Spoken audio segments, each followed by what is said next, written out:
Hello Parapeeps and welcome to a video news update. Richard, how are you? I'm good. Excellent. We were pre-recording this because we've had a plethora of bits and pieces of evidence coming over this weekend.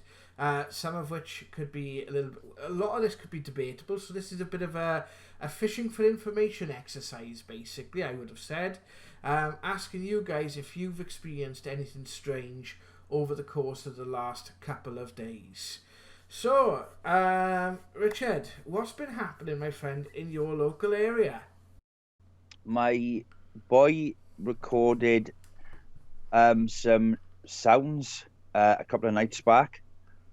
Funny thing, it happened last night at 1:30 in the morning, but I was just zonked, so I didn't actually get up and record it. I thought I was dreaming. My partner woke me up, and she said, "Listen to this sound," and I heard it last night for real, and it was really loud, and it's just a really bizarre humming sound. It just gets louder and louder, and it's sort of like it sounds like it's on a sequence.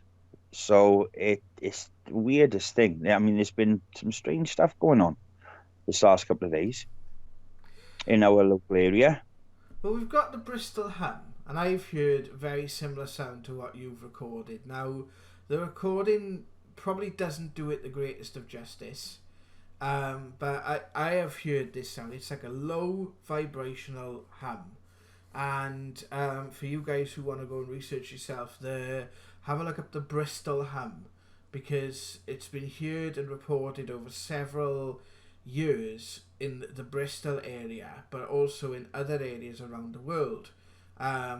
Places like Mexico and places like New York and different places like that. And it's like a very, to me, it sounds like an engine, but there's no like probable cause for it. And wasn't there people in the community that were up talking about this, Rich? There was all the lights were on, and this was round. It was between 1:30 and 2 o'clock in the morning, and all different lights had come on, which they're not normally on at that time in the morning. And there was a strange mist, my son said, and it was just in certain parts, and there was just this noise, and it was kind of going, and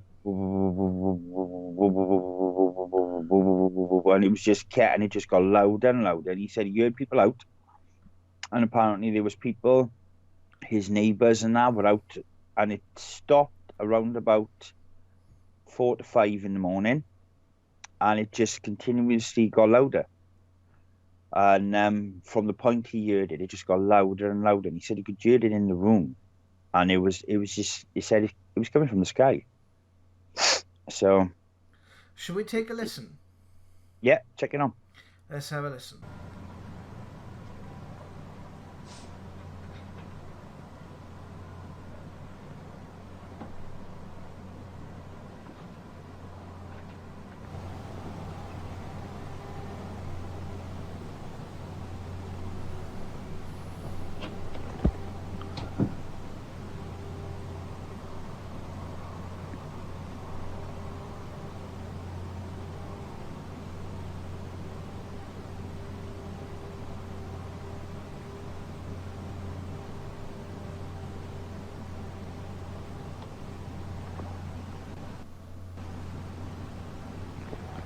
Well, as you can see, it was quite a strange sound. Again, it sounds like someone, like on the video, it sounds like someone, like almost as if they like got the hedge trimmers out or the lawnmower out in the distance on the Yeah, video.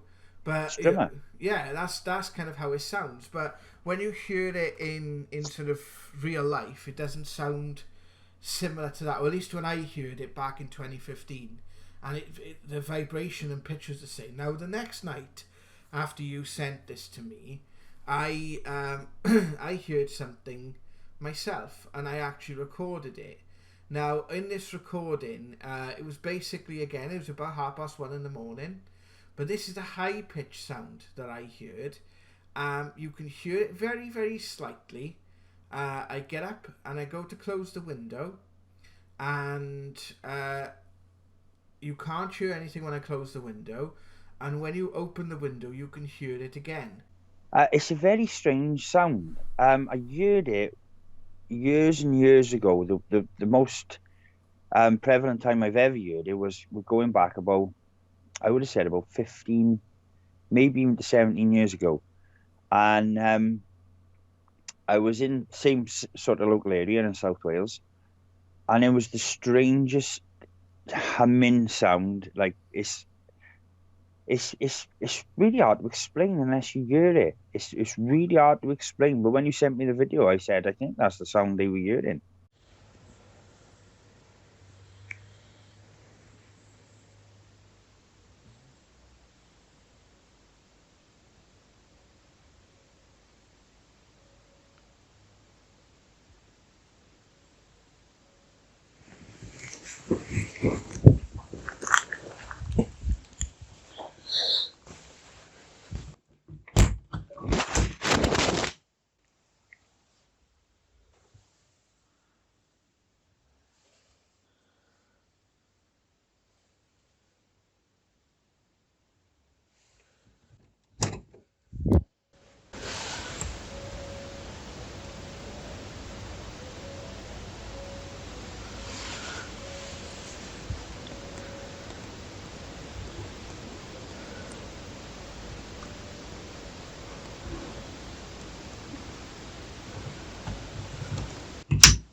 It was almost like a sequence, and I actually put it into Morse code, and I had some like XOHD out of it. So I don't think there's any relevance to that. So, but that's what it sounded like to me. It sounded like a bit of a intermittent beep, so like kind of a Morse code. So it was Friday evening that I heard it, and it was Thursday evening your boy heard it, and yesterday that you last night that you heard it. So.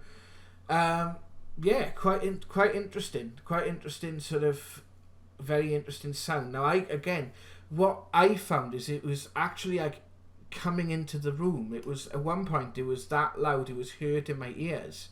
And it doesn't come out the best on video, but if anyone else heard anything, please drop us an email to paranormalnow@outlook.com or contact our Facebook page, which is facebook.com/paranormalnow, or comment below on the channel, and we'll definitely get back to you, because it's quite interesting where we have actually been told during the various ghost box sessions to almost look out then for sounds from the sky, or that's a possible interpretation of one of the things that people one of the things that we've been told by my brother and the Council of 12. So yeah, really interesting. We know it's a known phenomena, and it's something that has been quite well investigated. But any insight you guys could provide would be absolutely brilliant. So moving on, Richard, we got sent a video by a lady called Lindsay Nolan, whose daughter Shannon filmed something interesting in Preston. I thought, oh, that's like a light show. I thought that's like there must be a festival close by or some sort of fair. The video, as you see it, is it's pretty incredible. It's a pretty bizarre thing to watch. It's the fact that there's no beams I'm struggling with. I mean, first thoughts were that it was a light show. Now, the Edinburgh Fringe Festival has basically was doing a light show to mark what would have been the start of that festival season. And the lights are designed to be seen from great distances, according to a few news articles. Basically, it says, first look at ghost lights to appear in the Edinburgh Fringe Festival. It says more than 250 beacons have been sent out from sites across the city, which would normally be playing host to performances, pop venues, events in August.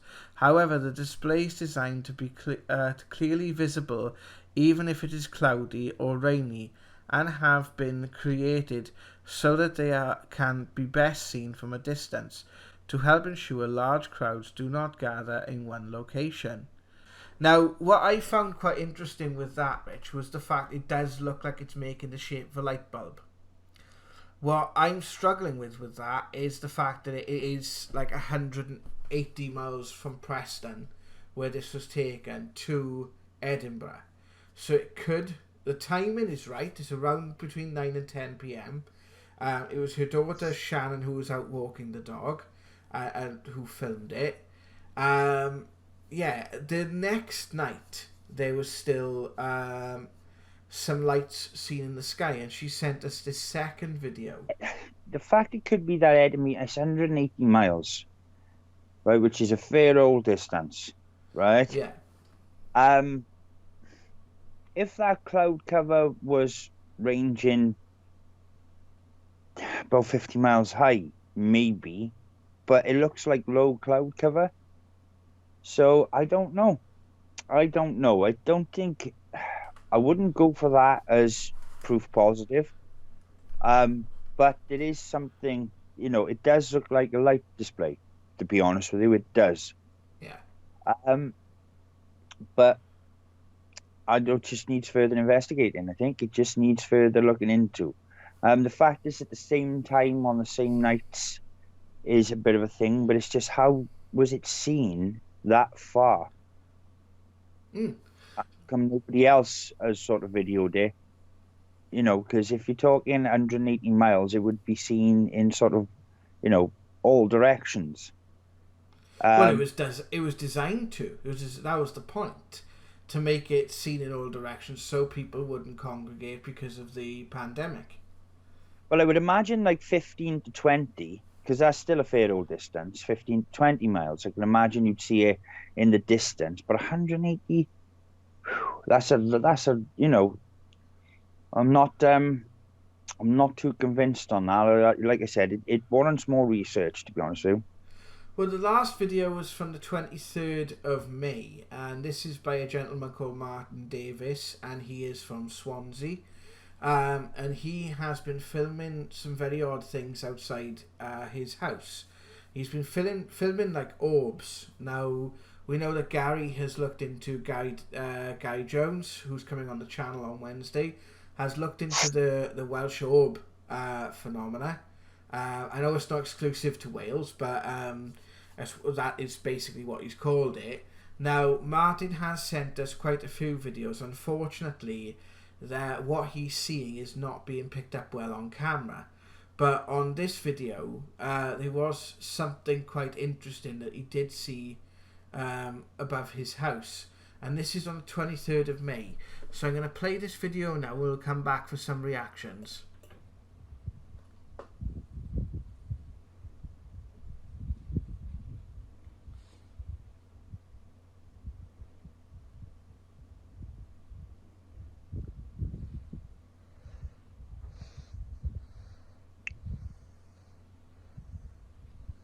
It's the problem is, it's like the video I filmed.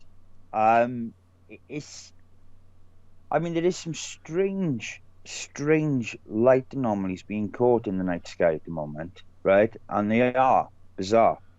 And it's like the one we captured, which Gary's going to talk about. Until you really do some, really go deep into it and do some, editing on it and looking at it properly, it's a hard call to say what it is. Mm-hmm. I agree. I think there just needs to be more people filming the sky and their local areas, and if you see anything dodgy, just keep filming it. And the more you build up a picture, the more you get an idea of, because if you see an aircraft, it's quite distinctive, and Yes. These things are just not looking like aircraft at all. Yeah. At all. It's their movements and the lights are coming off them, and the sort of illumination of them. It's just odd. It's just odd. It's also good to see if you can get like when you're reporting a sighting, to see if you can get like a direction of travel, the time and the date of the sighting as well. Like, is it static? Is it moving in a certain direction? Is it dancing around the night sky?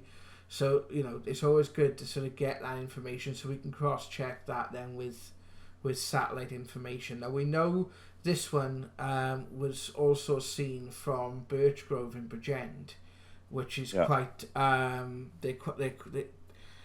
I suppose they're not too far from each other as the crow flies. So, we can sort of look into further information in that. But if anyone else has got any UFO footage from the South Wales area that they recorded around the 23rd of May, or so towards the end of May, then please do let us know. And is there any further last words you'd like to give, Richard, before we end the video? Well, you just think of, I always say it like this: when you see an object at a certain distance, right, that could be a number of things. And don't just rule it out, right? There's so much going on at the moment, guys. And if you stay tuned to us now for Wednesday, you're going to see that, right? I think you're going to see it, right? We're going to kind of prove it. So, just keep filming. Just keep getting the cameras out. If you see anything or if you hear anything, we need to build up a bigger picture. And if we build up a bigger picture, it becomes something that can't be disproved. And it gives validity to it. So just keep filming, guys. Just if you're out and about, just get your cameras out and film. It doesn't matter if it can be debunked. It doesn't matter. We need to build up a picture. Yeah. So we need to know what it is that, debunking it is not a bad thing. It's actually a good thing. If you can debunk something, it offers the explanation, and that that kind of completes the journey. Then so it doesn't necessarily. I think there is that kind of thing. There's this need that it must be paranormal because of what we saw, because then it makes us feel bad that if you're investigating, so if you're experiencing something, even if it's something, even if that one in Preston, for example, is the light show, right? It's you've learned something new. You've learned that these lights could be seen from 180 miles away, and I'd be interested to find out how they achieved it, to be honest. So whichever way you look at it, it's a win-win scenario. So thank you guys for joining us on this video, and we'll see you soon for the next one. Take care of yourselves. Love and light, Parapeep. See you in the next one. Bye for now.